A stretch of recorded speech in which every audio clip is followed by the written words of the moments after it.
Hi po friends! Welcome to our first ever vlog. So, we are the Buns and Ears. Why Buns and Ears? Kasi, ano ba ang prominent features ng corgis?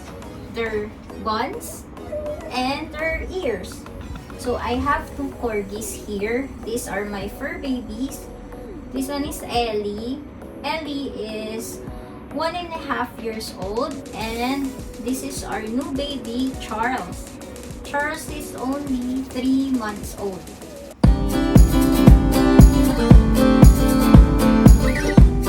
So, ano nga ba yung mga contents namin dito sa channel?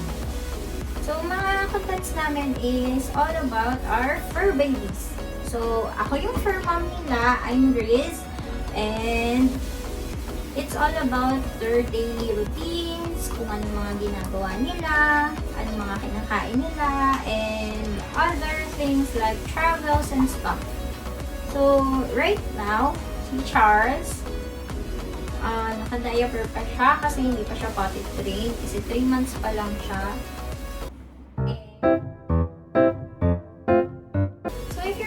Get a corgi, what are the things that you need to know or you need to consider if you're planning to have one? So, meron akong mga few tips and ano nga ba yung need mong malaman before ka kumuha ng corgis. So before, si Ellie lang yung corgi namin. And then, we decided to get Charles. Charles, kakukuha lang namin sa kanya, siguro 1 month pa lang. We got Charles when he was still 2 months old. By the way, si Ellie is a girl and then si Charles is a boy. So, they're best friends. Yun yung balak namin para may companion si Ellie. So, ano nga ba ang dapat yung malaman when owning or planning to buy a corgi or getting one? They are really active dogs. So, kailangan nyo silang i-walk or like this, yung gulo-gulo niya. Kailangan nyo silang i-walk and madali kasi silang mabore. Kaya namin kinuha si Charles kasi si Ellie before nasa bahay lang siya. Pero, most of the time, lumalabas din kami. Number 2 is, ano nga ba? They're not quiet dogs. Sabi ko sa inyo, like other dogs, maingay sila. Pero, may exception. Kasi si Ellie, when we got her, hindi talaga siya tumatahol. As in, akala namin corgis are like that, na hindi sila tumatahol. Minsan lumilipas yung 1 week, ganyan. Hindi talaga tumatahol si Ellie. Nagpi-play lang siya. And hindi din siya nag-growl. Pero, nalaman namin na hindi pala lahat ng corgis are tahimik. Kasi when we got Charles, sobrang ingay niya. As in, sobrang ingay niya. Sobrang tahol siya ng tahol. Sobrang ingay niya. Bark siya ng bark. Yung si Ellie before, nung wala pa si Charles, akala nga ng mga tao na wala kaming alagang aso. Kasi wala, hindi talaga siya tumatahol. Pero eto, grabe, sobrang ingay. Nangangagat pa. Nangangagat siya. Nagpi-play bite pa siya kasi baby pa siya. So, number 3 na thing na kailangan yung consider is corgis are sociable dogs. So, sobrang gusto nila sa tao. And yung breed kasi nila, medyo clingy sila eh. Like even si Ellie, she's good with kids. May mga pamangkin ako na nakikipaglaro talaga siya. And kahit laruin ng mga niece ko, si Ellie, hindi niya kinakagat, hindi niya yung talagang nakikipag-play lang talaga siya, sobrang behave niya. Pero kasi si Charles, hindi pa namin masyadong nilalapit sa mga bata kasi nagpi-play bite pa siya. Baka mamaya makagat niya yung mga kids, ganyan.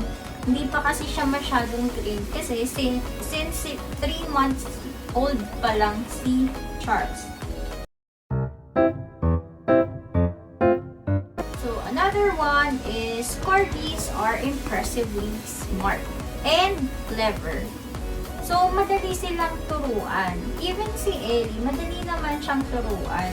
Saka, ano talaga sila, treats-driven dog sila. So, si Ellie, she knows na kapag ka hindi niya inubos yung food niya, she won't get treats. So, ang ginagawa niya is, uubusin niya talaga yung food niya after she eat.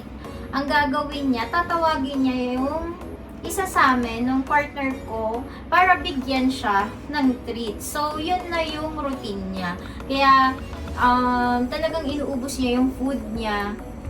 Saka sobrang bilis nilang turuan. Like si Ellie kasi, potty trained na siya. So, hindi siya nagwiwiwi sa bed or nagpupoop sa bed. Meron siyang space where doon siya nagwiwiwi and nagpupoop.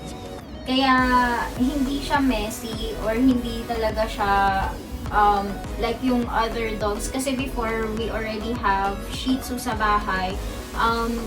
Madalas, nagwiwiwi sila sa bed or anywhere.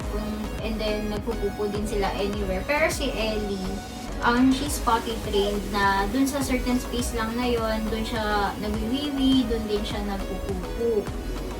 Pero si Charles, hanggang ngayon, naka-diaper pa siya kasi hindi pa siya marunong magwiwi dun sa pipad niya. Pero minsan, nagwiwi na din siya sa pipad niya. Pero hindi all the time. Ganun yung ginagawa niya. Kaya, kapag nasa bed siya or nasa sofa siya, lagi pa rin siya naka-diaper. Even pag nasa car, lagi din siya naka-diaper doon. So, yung mga issue na pwede nyo ma-encounter when owning a corgi is that prone sila sa hip dysplasia. Kasi, di ba, ang liliit lang ng, yung mga legs nila are short lang, like 6 inches lang. Pero, yung body nila, malaki. Parang medyo may pagka-obese sila, tas ang liliit lang ng legs nila. Kaya, medyo prone sila sa ganon. Kaya si Ellie, pinapainom namin siya ng calcium para makatulong dun sa bones niya, sa mga bone structures niya, para hindi siya magkaroon ng hip dysplasia. And hindi din namin siya pinapatalon dun sa mga matataas na like yung matataas na upuan or anything, ganon. Kasi baka nga ma-injure siya. And another one na tip is, if hindi nyo gusto yung mga dogs na nagsished ng balahibo anywhere, I advise wag na kayong kumuha ng corgi. Kasi ang corgi, sobra silang mag-shed. Pero may mga seasons lang naman na nagsished sila. Pero pag nag-shed sila, as in sobra. Pagka naipon mo yun, parang makakagawa ka na ng isa pang corgi sa sobrang daming balahibo. Kaya, si Ellie, actually si Ellie ngayon, yun yung season ng shedding niya.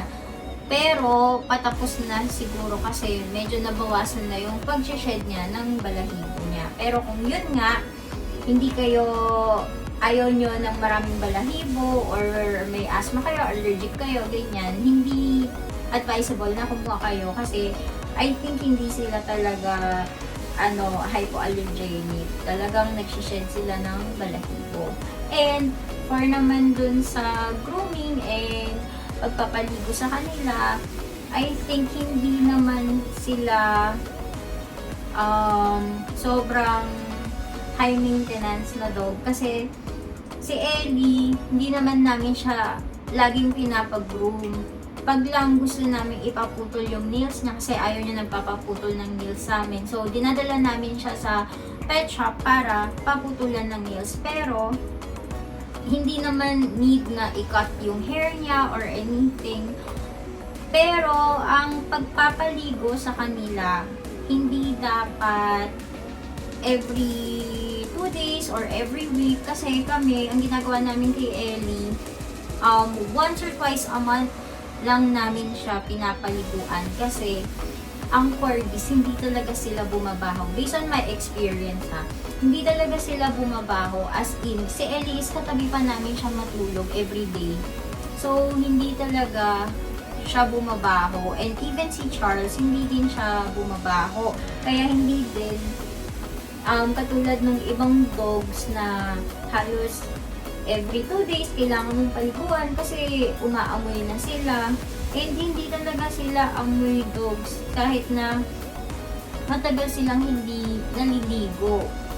Kasi yung mga natural oils nila, and also double coated din kasi yung mga corgis.